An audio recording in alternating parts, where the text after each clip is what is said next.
মানুষের কান্দাজ যে নিজের টাকা ইনকামের জন্য আইন রাস্তায় নেমে আসছে, এর চেয়ে দুর্দশা কি থাকতে পারে? আপনারা আমরা একসাথে যে 7 টাকা চাচ্ছি না, আমরা জানি একসাথে 7 টাকা দিতে গেলে ব্যাংকের উপর চাপ সৃষ্টি হবে।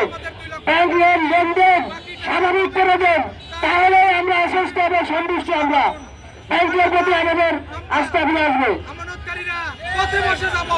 আপনারা আগামী সপ্তাহে খেলা বন্ধ করেন, আমাদের তাকান, আপনি যেটা আমাদের এই দাবিগুলো ধৈর্য প্রকাশ করুন, তবেই আমরা ঘরে ফিরে যাবো। এখন পর্যায়ে আমাদের সামনে বক্তব্য রাখবেন ভুক্তভোগী আমাদের জেলাদের পক্ষে রুন ভাই।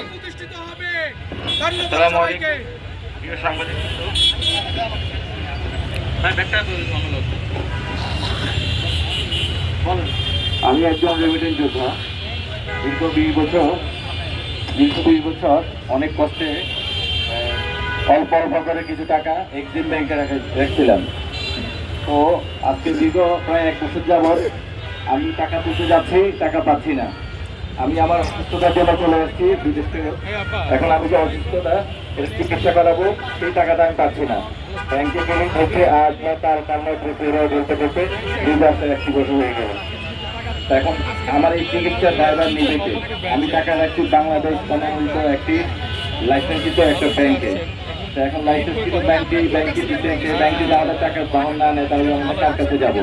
আমরা চাই আমাদের টাকা ফেরত। আমরা কোনো অনুদান চাই না, আমরা চাই আমাদের কষ্টের টাকা ফেরত।